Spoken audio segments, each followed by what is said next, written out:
Bueno, vamos a continuar con la clase de farmacodinamia. Esta es nuestra última lámina donde hablamos de curva dosis-respuesta cuantales. Tenemos porcentaje de respondedores, pacientes que responden. No todos los pacientes responden a una misma dosis. Va a ser diferente. Algunos necesitan menos, otras más dosis. ¿Cómo hacemos esta curva? Si se trata de una clínica o grupo grandes de pacientes o de personas, por ejemplo, 100 pacientes, los dividimos en grupos de 10 cada uno. Entonces, tendré 10 grupos. Puede ser al azar. Primer grupo, administro una pequeña dosis y veo si la respuesta que busco se produjo.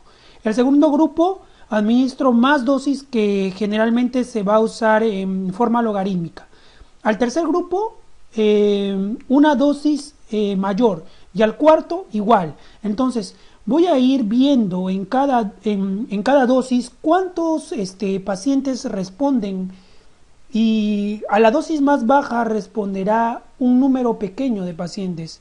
Cuando voy aumentando la dosis, va a aumentar el número de pacientes que responden hasta llegar que todos respondan, ¿no? Y la respuesta de la sustancia que estemos administrando.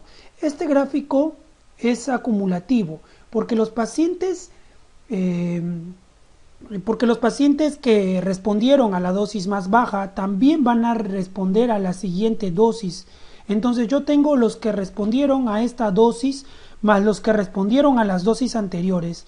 Así aumento el porcentaje de respondedores y grafico los puntos y puedo obtener la dosis efectiva 50. Entonces, la dosis efectiva 50, pero acá tendrá un significado diferente. Dosis a la cual respondió el 50% de los pacientes. Existe también la posibilidad de que cuando aumente la dosis algunos pacientes presenten reacciones adversas. Puedo tomando también y así tengo una curva que me representa las posibilidades de reacciones adversas que van presentando conforme vaya aumentando la dosis a un determinado grupo de pacientes. Lo puedo también graficar y voy a obtener la dosis tóxica 50, dosis en la cual se presentan reacciones adversas. 50% de los pacientes.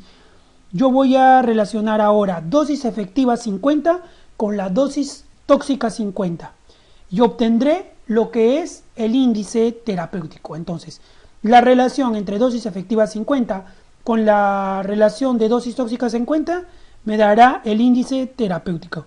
Si yo quiero ser más exquisito obteniendo los resultados porque el fármaco produce demasiadas reacciones adversas, yo puedo tener ya no la dosis efectiva 50, sino la dosis efectiva 90 y la dosis tóxica sería 10. En este caso voy a ver el 90% que va a responder con seguridad y el 10% presentará reacciones tóxicas. No, yo puedo poner 10-90, 20-80, 50-50. Entonces con este último concepto de curva de dosis respuestas cuantales y el de índice terapéutico, hemos acabado con toda la parte de farmacodinamia. Y ahora en nuestro tema de hoy era farmacodinamia y reacciones adversas medicamentosas. Entonces vamos a ir al tema de seguridad farmacológica. Entonces, dentro del tema de seguridad farmacológica, vamos a hablar acerca de reacciones adversas medicamentosas. La Organización Mundial de la Salud la ha definido a las reacciones adversas medicamentosas como reacciones perjudiciales e inesperadas a medicamentos administrados a dosis habituales con fines terapéuticos. Y viene acá un concepto importante de farmacovigilancia, ¿no? Conjunto de procedimientos y actividades, todos ellos destinados a la detección, evaluación, registro, difusión y prevención en forma oportuna de reacciones adversas a los medicamentos. Entonces, cuando fármaco va a pasar al arsenal terapéutico, se necesitan varios pasos. Primero se prueban en sujetos sanos para probar, ¿no? Si existen reacciones. Se hacen estudios en sujetos sanos, de farmacocinética, y esto es perjudicial porque no se hacen pacientes que tienen alguna patología y después se sigue pasando esa etapa. Y se hacen ensayos en pacientes en números pequeños que tengan la enfermedad y después ya se pasan a poblaciones más grandes. Nunca se van a poder ensayar en todas las áreas de todas las latitudes, pero luego que pasa esa etapa y se ha visto que fármacos son seguros, se puede dar el pase para comercializarlo. Pero una vez que se comercializa y salen a otras latitudes, se pueden encontrar algunas reacciones adversas que nunca que nunca vienen a verse en los ensayos clínicos, sobre todo aquellas que son de tipo genético, no se ha presentado en todos los pacientes, sino en los que tengan una determinada característica, como por ejemplo no que tengan problemas en el desarrollo enzimático, por ejemplo, ¿no? Como no se presenta en un gran número de pacientes, pueden presentar uno o ninguno, y ahí surge el término de farmacovigilancia. La vigilancia tiene que hacerse en todos los ensayos. Entonces, hay necesidad de hacerle vigilancia a un fármaco que recién entra al mercado. Por situaciones diferentes de una determinada latitud, puede presentar mayor cantidad de reacciones adversas. Los objetivos de la farmacovigilancia son más que todo detectar oportunamente las RAMs, especialmente nuevas e inesperadas, identificar factores de riesgo para las RAMs e interacciones, evaluar la información obtenida, difundir oportuna y eficazmente la información obtenida y proponer medidas correctivas convenientes. Entonces, vamos a continuar hablando de reacciones adversas medicamentosas. Y tenemos diferentes tipos de reacciones adversas medicamentosas. Tenemos reacciones de tipo A, que es aumentada. Las de tipo A relacionadas más que todo con la dosis, ¿no? A mayor dosis, mayor respuesta, mayor probabilidad de aparecer reacciones adversas. Ejemplo, hipotensión o hipotensión ortostática por algunos bloqueadores alfa o algunos vasodilatadores algunos vasodilatadores directos, ¿no?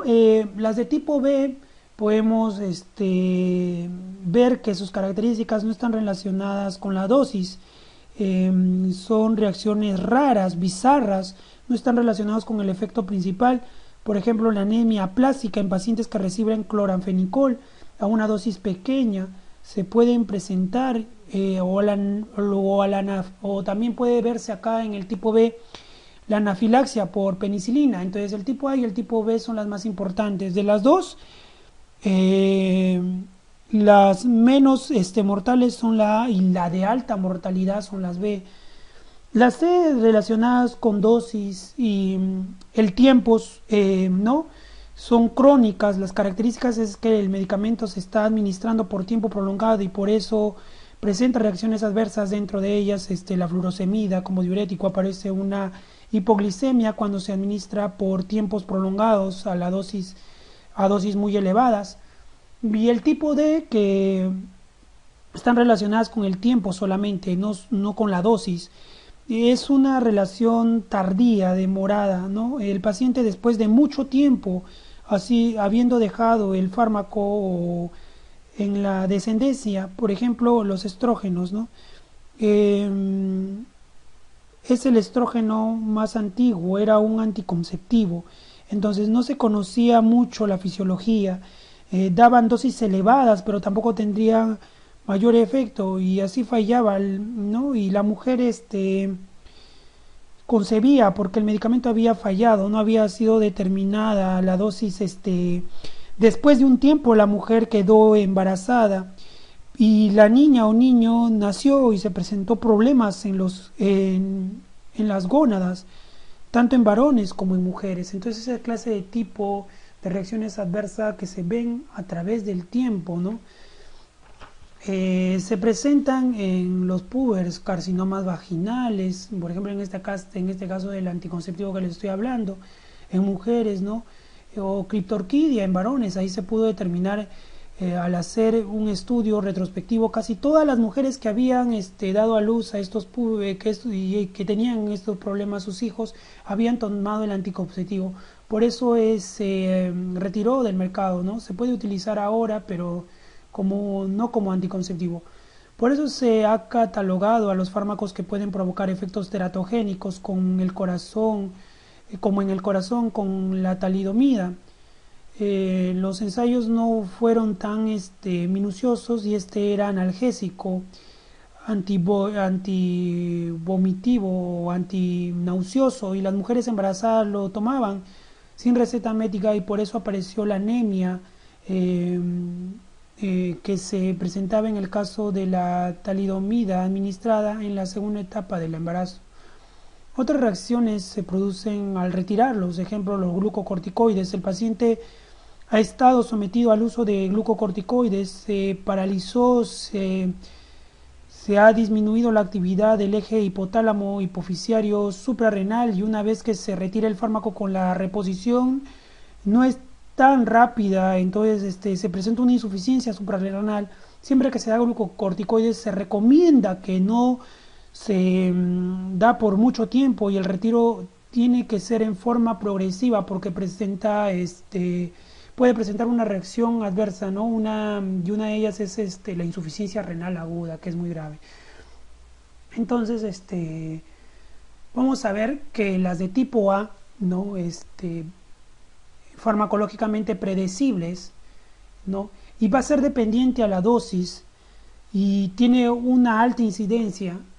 Y, por ejemplo, la de tipo B va a ser independiente de la dosis, mientras que la A es dependiente de la dosis. La A, como les dije, tiene una alta incidencia, mientras que la B tiene una baja incidencia. La A tiene baja mortalidad, el tipo B tiene una alta mortalidad. Y el tratamiento va a ser ajuste de dosis, mientras que el tratamiento en el tipo B va a ser el retiro. La patogenia de las reacciones adversas de tipo A vamos a poder describir. Vamos a describir que estas tipo A van a tener causas farmacocinéticas y también causas farmacodinámicas. Entonces, dentro de las causas farmacocinéticas vamos a tener a nivel de la absorción, ¿se acuerdan del ATME, cierto? Absorción, distribución, eliminación, entre los parámetros farmacocinéticos. Y dentro de absorción se debe a la cantidad administrada, que va a aumentar la velocidad de absorción. Por eso esto está relacionado a la dosis, por eso las de tipo A están relacionadas a la dosis, a la cantidad y velocidad. Mientras que la distribución, unión a proteínas plasmáticas tisulares en caso de una hipoproteinemia, cuando el flujo plasmático regional está alterado, porque es importante para algunas vías parenterales, ¿no? Unión a proteínas plasmáticas y tisulares, ¿no? Y el flujo plasmático regional se ve alterado. Y otra causa farmacocinética puede ser, por ejemplo, a nivel del parámetro de eliminación, problemas patológicos a nivel hepático o renal. Las reacciones adversas pueden darse, ¿no? Metabolización y excreción renal o biliar, por patologías a nivel hepático renal, como dijimos, y no se va a poder producir la metabolización o excreción renal o biliar de los fármacos. Y dentro de las causas farmacodinámicas vamos a tener reacciones adversas por patología, pero específicamente en los receptores. Entonces, ¿qué ocurrirá a nivel del receptor? Por ejemplo, una patología de receptores es la miastenia grave, que tiene una déficit en el receptor nicotínico o una mala conformación del receptor nicotínico. El paciente reaccionará de manera aparatosa cuando se administre o inhiban el receptor nicotínico. Si se les administra un bloqueador neuromuscular, una reacción va a tener una reacción de una manera inesperada, ¿no? Por ejemplo, alteraciones de receptores en patología, una disminución de receptores beta cardíacos en insuficiencia cardíaca congestiva, por ejemplo. Y la disminución de estos receptores, las sustancias que son cardioactivas van a presentar reacciones adversas, porque los receptores que están involucrados no van a ser ocupados, otros receptores de otras partes van a producir eso, ¿no? Entonces, la pérdida de receptores colinérgicos cerebrales, por ejemplo, en la enfermedad de Alzheimer, sea una causa de enfermedad de Alzheimer, la deficiencia de actividad colinérgica del sistema nervioso central. Esos pacientes tienen una incipiente enfermedad de Alzheimer no notoria y ya hay pérdida de receptores colinérgicos. Entonces, los fármacos como la atropina, que bloquearía los receptores que hay y aumentaría la manifestación de la enfermedad. Hay mecanismos homeostáticos como mecanismos compensadores ausentes, ¿no? Si se administra un fármaco vasodilatador que disminuye la presión arterial, el organismo se defiende aumentando la frecuencia cardíaca y aumenta el gasto cardíaco. Están ausentes en algunas personas y no hay la respuesta compensadora. La respuesta, las que observamos, son las de se ha saltado un resultado de tipo algebraica, ¿no? De respuestas que pueden ser estimuladas que pueden ser de forma estimulante o depresoras.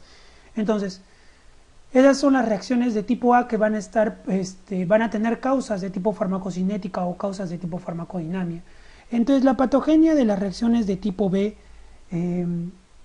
vamos a tener que a nivel de las reacciones adversas de tipo B, vamos a tener una hipersensibilidad metabólica y una hipersensibilidad o inmune. Dentro de la hipersensibilidad metabólica, el déficit de algunas enzimas que no se descubre hasta que se administra una sustancia que se metaboliza por esa enzima, ¿no?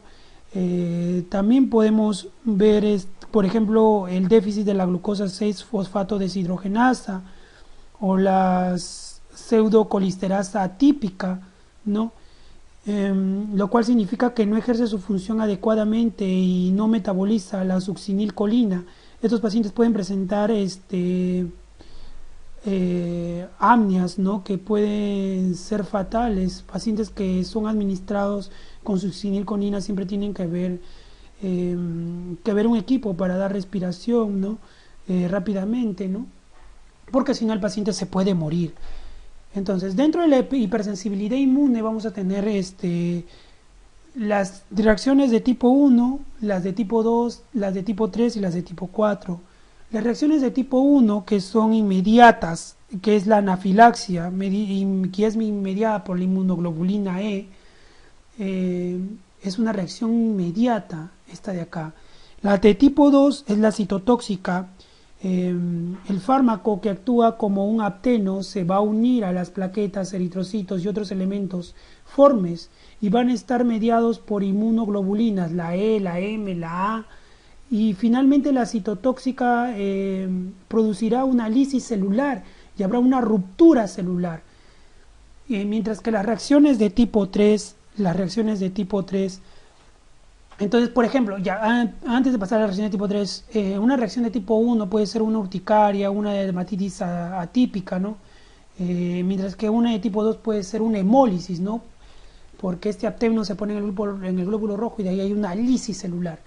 Entonces, las de tipo 3 son provocadas por la formación de inmunocomplejos. El apteno se une a una inmunoglobulina G, acá se forman complejos que van contra el fármaco en la circulación, provocando la lesión a nivel del endotelio, por ejemplo una vasculitis cutánea que puede presentar algunos fármacos, ¿no? Entonces aquí en la tipo 3 lo característico es la formación de inmunocomplejos, apteno más la inmunoglobulina G o la M, contra el fármaco en la circulación va a producir una lesión en el endotelio. El ejemplo claro, una vasculitis cutánea. En las reacciones de tipo 4, celular diferida, intervienen los linfocitos T sensibilizados frente al fármaco. Esta reacción es pues tardía, no aparece inmediatamente, se presenta como una reacción de tipo inflamatoria, descamaciones a nivel de varias partes del cuerpo. Entonces, hacer una prueba de sensibilidad a la administración del fármaco en pequeñas cantidades provocan reacciones inmediatas, no tan dramáticas, que pueden ser tratadas rápidamente. Hay que tomarlo en cuenta. Entonces las de tipo 4 van a ser celular diferidas, linfocitos T sensibilizados frente a fármacos de forma tardía y van a producir en forma tardía una reacción inflamatoria. Entonces vamos a ir a otro tema importante que son las interacciones medicamentosas. Dentro de interacciones medicamentosas vamos a tener que esté implicada la presencia de dos fármacos en el organismo en forma simultánea, ¿no? En muchos casos, en pacientes que tengan muchas enfermedades, prácticamente lo que se hace una polifarmacia. Esto aumenta con mayor frecuencia las reacciones adversas producto de interacciones medicamentosas, producto del uso de fármaco en forma simultánea, como consecuencia un aumento de la toxicidad. ¿Qué más me puede dar esta polifarmacia?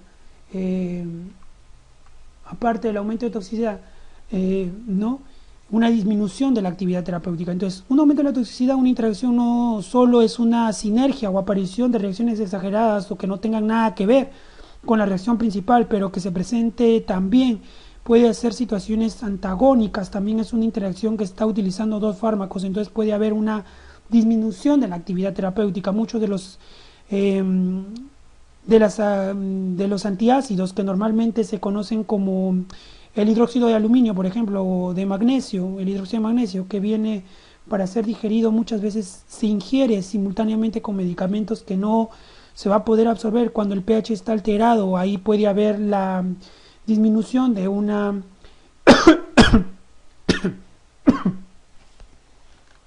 disculpen, por favor, disculpen. Entonces seguimos hablando acerca de la disminución de la actividad terapéutica. Entonces, como dijimos, se puede absorber cuando el pH está alterado y ahí puede haber disminución de la actividad terapéutica. O también puede haber un aumento de la actividad terapéutica, ¿no? Una consecuencia de la interacción. Puede también ser beneficioso en algunos casos. Se hacen hacer asociaciones de los mismos antibióticos cuando todavía no se conoce el resultado y hay que tratar rápidamente, o se da un antibiótico de amplio espectro o combinaciones de antibióticos y aumenta la actividad terapéutica, pero hay que tener cuidado con el aumento de reacciones adversas también. Entonces, en conclusión, la polifarmacia, los pacientes que reciben un número elevado de fármacos simultáneamente, ¿no? Eso va a hacer que va a aumentar las interacciones. Entonces, las consecuencias de las interacciones son el aumento de la toxicidad, la disminución de la actividad terapéutica o el aumento de la actividad terapéutica. Vamos a continuar con otro término importante, que es la importancia de la clínica de las interacciones. Cuando el margen de seguridad de uno o más de ellos es pequeño, la interacción puede ser fatal. La consecuencia del uso de fármacos en forma simultánea, sin haber sido prescripto, a veces el médico recetó y no preguntó si estaba siendo tratado, qué otra patología tenía, no le dijo que no debía administrarse. Entonces es importante hacer una buena historia clínica, ¿no? Eso ya lo verán en semiología. Dentro de interacciones de importancia clínica, ¿no? Vamos a tener aproximadamente que el 10 al 20% de hospitalizaciones, ¿no? Se deben a interacciones medicamentosas. También pueden ser causadas de que un paciente tenga que permanecer más tiempo hospitalizado del necesario por interacciones medicamentosas. Estos pacientes que son llevados a una emergencia simultáneamente administraron dos fármacos que producían estas reacciones adversas, ¿no? Y el paciente viene de emergencia, ¿no? Algunas pueden ser evitadas o reducidas al mínimo si se evita asociaciones. Cuando los dos fármacos interaccionan, no necesariamente le doy y no o no le doy ninguno, puede ser que le dé a los dos, sean necesarios para este paciente. Entonces hay que evitar que no se encuentren hay que evitar que las horas de administración tienen que estar bien determinadas para que estos fármacos no se encuentren. Tenemos que hacer una buena administración de las horas. Preferible no darle todo junto, no en estos pacientes con polifarmacia, ¿no? Acá viene pues la vigilancia y es muy importante. Enfermos que administran el fármaco, el paciente se olvida o tomó todo junto, entonces todo eso tenemos que tener en cuenta. Entonces las interacciones farmacocinéticas, primero vamos a tener en la absorción intestinal.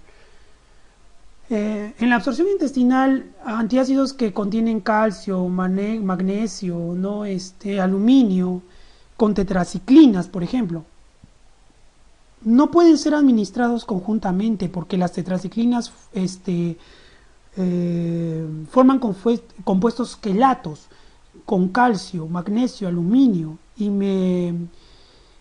y su absorción ya no se produce, se altera la absorción de la tetraciclina, entonces estos no deben ser ingeridos con leche, por ejemplo, ¿no?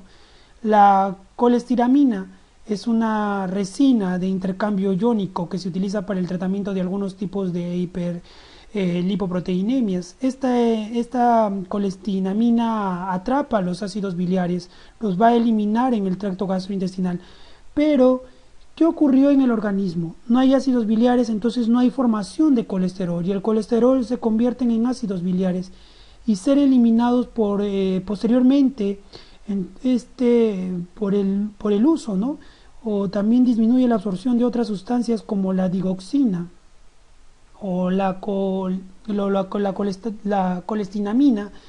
Nos puede servir para dos situaciones opuestas. Si disminuye la cantidad de digoxina, la cantidad que estamos administrando oralmente para una insuficiencia cardíaca, no va a ser suficiente porque no se absorbió adecuadamente, pero si la persona ingirió más de la dosis, la colestiramina, puede disminuir esta absorción para evitar la absorción de la digoxina y puede ser buena, ¿no? O malo. La ranitidina, que es un anti-H2, ¿no? Un antagonista, un anti-H2 que actúa como un antiácido, que disminuye la absorción de muchas sustancias, ¿no? Antifúngicos como el ketoconazol, otros antifúngicos que necesitan de los ácidos grasos para absorberse. Si alteramos la acidez gástrica, estas muestras ya no se van a absorber, ¿no? Entonces va a disminuir la absorción del ketoconazol. Vamos a ver que entonces la absorción intestinal, antiácidos que contienen calcio, magnesio, aluminio, que se combinan con tetraciclina, un ejemplo clásico. La otra, la colesteramina, que disminuye la absorción de la digoxina, o sea, pero a veces nos puede ayudar también, ¿no? En sobredosis de digoxina, pero también no podemos esquematizar, no dar o prescribir al mismo tiempo una colesteramina con una digoxina sin ver, porque ya sabemos que esta va a disminuir, ¿no? su absorción. Y la ranitidina, que disminuye la absorción del ketoconazol, que es un antifúngico, que ya nos van a ir conociendo. A nivel de la distribución, también las interacciones farmacocinéticas a nivel de la distribución. Lo que vamos a ver acá es, por ejemplo, la fenilutazona, que es un antipirético, ¿no? Que disminuye la fiebre y desplaza la warfarina. Y esta warfarina casi la gran mayoría lo desplaza. Tiene un estrecho margen de seguridad. Con un anticoagulante la dosis debe ser individualizada, ¿no? Y más que todo si es warfarina. Lo mejor es que ningún medicamento que no esté prescrito, y si necesita algo acudir, si es que le dan, hay que ajustar bien la dosis de warfarina, ¿no? Entonces la fenilutazona, que es un antipirético, desplaza la warfarina de su unión a proteínas plasmáticas y produce hemorragias.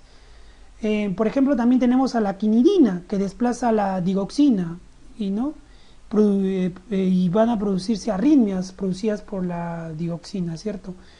A nivel del metabolismo, en el metabolismo, por ejemplo, barbitúricos, que es un inductor enzimático, el fenobarbital, acelera el metabolismo de estrógenos, cortisol y progesterona. Esto casi lo hemos visto en la clase de farmacocinética, ¿no se acuerdan?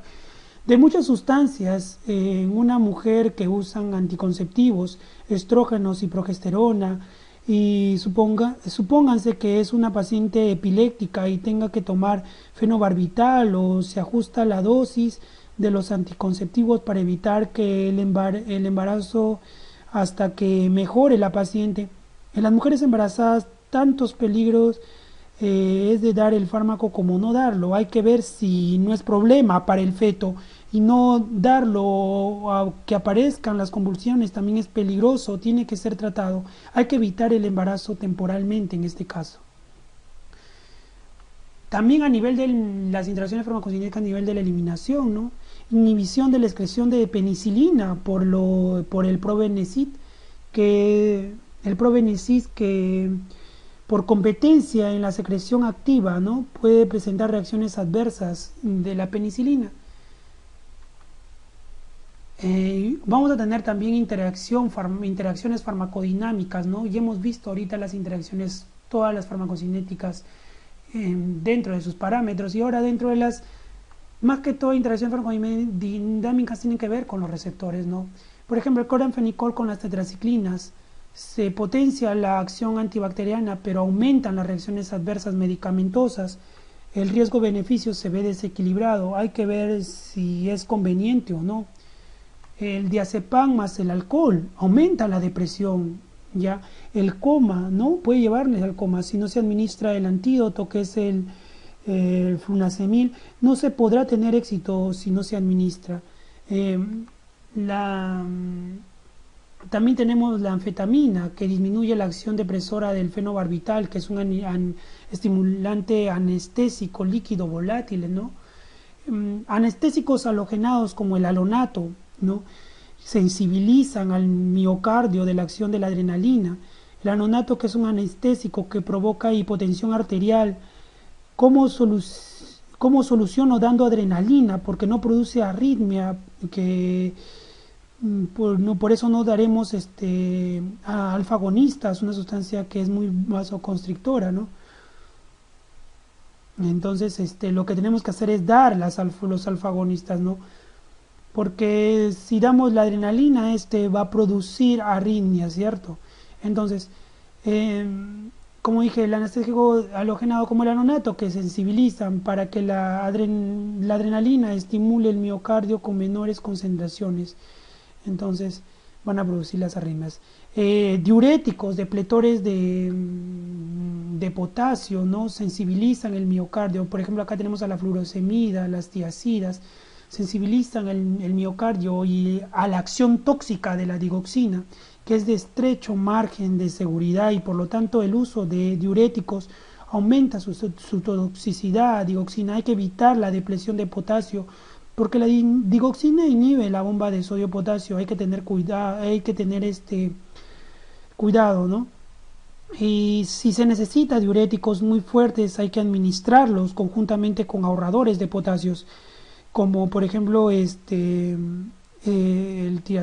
estandereno o la mirodina, ¿no? Que son fármacos que son ahorradores de potasio, ¿no? Si se necesita furosemida cuando hay edema cardíaco, en insuficiencia cardíaca, se necesita el diurético, porque hay que tener cuidado si está administrándose también la digoxina para esa insuficiencia. Entonces vamos a tener también interacciones de nutrientes con medicamentos. Dentro de las interacciones de nutrientes con los medicamentos, tenemos alimentos ricos por ejemplo, en tinamina. Esta es una amina simpático-mimética de acción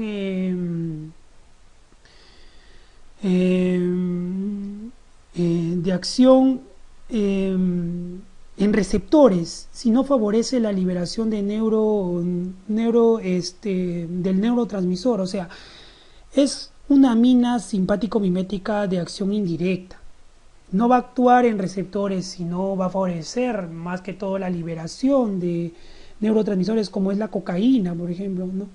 La tinamina no es un fármaco, porque tiene tinamina algunos alimentos, y como tiene similitud química con algunas sustancias endógenas, su metabolismo se realiza utilizando la MAO, ¿no? La monoamino oxidasa, ¿no? Esta enzima metaboliza.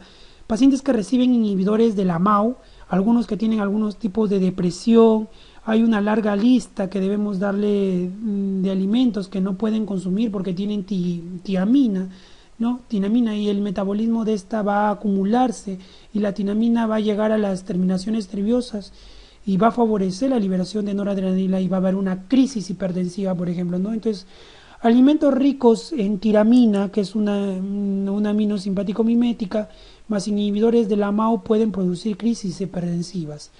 Alimentos ricos en grasas favorecen la absorción de la grisofulvina, que es un antifúngico.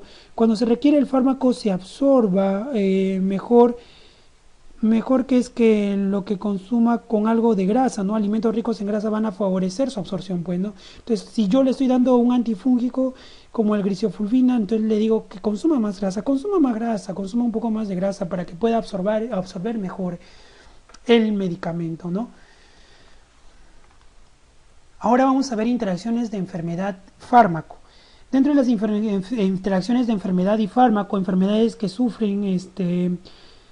un paciente conjuntamente con otra a la cual está siendo tratado, ¿no? Enfermedades hepáticas, por ejemplo la cirrosis, disminuye la capacidad metabólica principalmente fase 1 y elegir fármacos que se eliminen mediante conjugación o excreción renal, eso es lo que debemos de hacer. Otra interacción puede ser pacientes con enfermedades cardiovascular que tengan osteoporosis. Si se necesita diuréticos será mayor la ventaja y por ejemplo la hidroclorotiazida, ¿no? Las enfermedades cardiovasculares, hipertensión e insuficiencia cardíaca, es necesario muchas veces un diurético, pero si el paciente además tiene osteoporosis es preferible no darle furosemida, sino más bien darle hidroclorotiazida, porque esta no va a favorecer la eliminación de calcio y que sería perjudicial para este paciente. Pero otros diuréticos sí pueden favorecerlo, ¿no?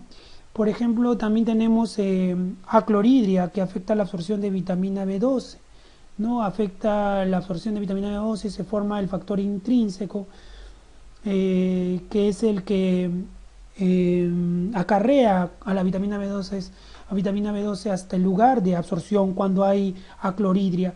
Hay que administrar vitamina B12, si no los pacientes presentarán una anemia por deficiencia de vitamina B12, es una anemia perniciosa. Vía de administración de la vitamina B12 va a ser intramuscular, pero no oral, porque no se va a absorber porque no hay factor intrínseco, ¿no? Bloqueadores, por ejemplo, también beta-2 adrenérgicos pueden agravar o exacerbar una crisis asmática, porque los receptores beta-2 son muy importantes para la relajación del músculo liso bronquial. Y si bloqueamos estos receptores en pacientes asmáticos pueden aparecer crisis asmática, hay que tener mucho cuidado con eso. Anticolinérgicos también, porque van a aumentar el deterioro cognitivo en pacientes con enfermedad de Alzheimer, por ejemplo, ¿no? Un deterioro de la actividad colinérgica en el sistema nervioso central. Entonces, tanto el muscarínico como el nicotínico, porque están presentes los dos tipos de receptores, están involucrados, los anticolinérgicos y los receptores muscarínicos. Vamos a ver ahora las compensaciones fisiológicas y las respuestas alteradas. Entonces, para hablar de compensaciones fisiológicas y respuestas alteradas, cuando se administra un fármaco, el organismo compensa la respuesta y de varias formas, ¿no? Disminuye la actividad farmacológica. Entonces ahí van a aparecer conceptos como el de tolerancia, ¿no? Que es la respuesta de un fármaco, ¿no? Disminuye con repetidas administraciones, ¿no? Cuando un fármaco presenta una respuesta de una determinada magnitud, después de seguir administrando y es necesario utilizar más fármacos, quiere decir que se ha producido una tolerancia, y esta puede ser farmacocinética o farmacodinámica. Entonces vamos a tener acá un ejemplo de tolerancia farmacocinética, ¿no? Esta farmacocinética o también una farmacodinámica. Entonces la tolerancia farmacocinética, ejemplo, fármacos que inducen una enzima para su metabolismo o metabolismo de otros fármacos. Los barbitúricos, porque como el fenobarbital, por ejemplo, el fenobarbital aumenta o induce la actividad enzimática para que su propio metabolismo, si se administra en forma muy frecuente, el organismo reacciona aumentando la actividad metabólica. En la tolerancia farmacodinámica, a nivel celular, cambios en el número o función de los receptores, exposición prolongada de un fármaco, no beta agonistas en el tratamiento del asma, que posterior va a disminuir su respuesta. Entonces, todo eso tenemos que tener cuidado. Entonces, mecanismos de tolerancia, vamos a tener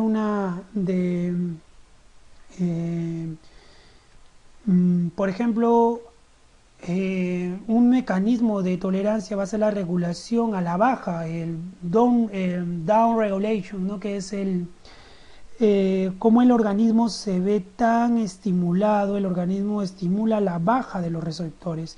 Si no hay receptores, no hay donde el fármaco actúe, por ello la respuesta disminuye, ¿no? Entonces, por eso es que se llama down regulation, ¿no? O sea, regulación baja. La desensibilización disminuye la apertura de canales iónicos como las benzodiazepinas. En el caso de las benzodiazepinas favorecen la apertura de canales de cloro en el receptor GABA. Cuando se administra en forma muy frecuente, el receptor disminuye la apertura y no entra el cloro. Y no hay hiperpolarización y no habrá la respuesta que estamos esperando. Otro mecanismo es la taquifilaxia, ¿no? La tolerancia rápida. El ejemplo de la administración frecuente de anfetamina. Se produce cuando hay una administración frecuente de un fármaco que sobre todo trabaja no directamente a un receptor, sino a través de la liberación de un neurotransmisor. Esto ocurre con la anfetamina, que es un fármaco simpático mimético, pero indirectamente va a favorecer la liberación de esta, ¿no? Esta va a liberar a la noradrenalina y esta será tan intensa que algún momento supera la síntesis de noradrenalina, y si no hay síntesis no habrá que liberar y el efecto no se va a observar, ¿no? Y también vamos a tener por aumento de la actividad. Entonces, dentro del aumento de la actividad vamos a tener dentro de las consecuencias compensaciones fisiológicas y respuestas alteradas, un aumento de la actividad. Por ejemplo, vamos a tener la supersensibilidad o hiperactividad. Por ejemplo, en la exposición prolongada a un antagonista, ¿no? A una regulación de alza upregulation, ¿no? Ahí es una alza, ¿no? Un alza upregulation. También tenemos la inducida químicamente, donde hay un aumento de la sensibilidad del miocardio a la adrenalina por el alonato, por ejemplo, ¿no? O una inducción quirúrgicamente, una denervación presináptica produce una supersensibilidad de los receptores postsinápticos. Entonces, dentro del aumento de la actividad, la supersensibilidad o hiperactividad que vemos ahí es la exposición prolongada de un antagonista con los agonistas, y el organismo trataba de disminuir los receptores. Con el antagonista el organismo regula los receptores hacia el alza y afloran receptores que no están siendo utilizados, que afloren para que ya haga lugar donde pueda actuar un aumento de la sensibilidad por un aumento de receptores. Y la química, como ya les dije, ¿no? Del alonato, que aumenta la sensibilidad del miocardio, ¿no? Y la quirúrgica, no, que por la denervación presináptica no puede producirse una supersensibilidad a los receptores postsinápticos. Bueno, ya para terminar con la clase número 3, que es de farmacodinamia y reacciones adversas, vamos a ver un poco de la clasificación de fármacos respecto a la posibilidad de producir teratogenicidad de acuerdo a la FDA, que viene a ser la administradora de drogas y medicamentos. Entonces ahí vamos a observar categorías. Vamos a tener la categoría A, B, C, D y X. Por ejemplo, en la categoría A nos dice que son estudios adecuados y bien controlados, ¿no? Y realizados en gestantes, no han logrado demostrar riesgos para el feto en el primer trimestre ni en los posteriores. En fármacos más seguros, ¿no? Como un ácido fólico, la vitamina B12. Dentro de la categoría B, estudios de reproducción realizados en animales no han demostrado efectos adversos para el feto, pero no se han realizado estudios adecuados y bien controlados en embarazadas. En la categoría C va a haber estudios de reproducción de animales, no han demostrado efectos adversos para el feto, pero no se han realizado estudios adecuados y bien controlados en gestantes. Sin embargo, los beneficios potenciales pueden justificar el uso de embarazadas a pesar de los riesgos.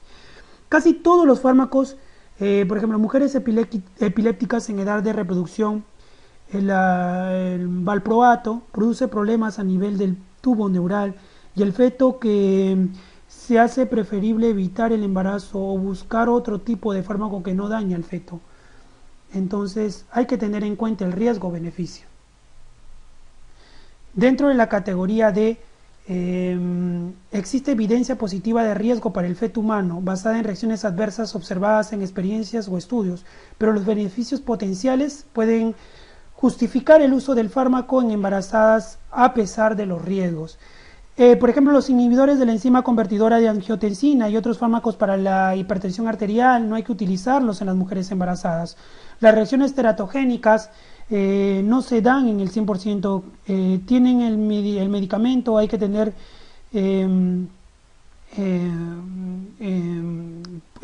pueden tener no muerte en el periodo gestacional, el periodo embrionario, puede haber pasado el periodo embrionario, pero el fármaco es malo para el feto y se puede presentar hemorragias, etcétera, no reacciones teratogénicas, que es la malformación, ¿no?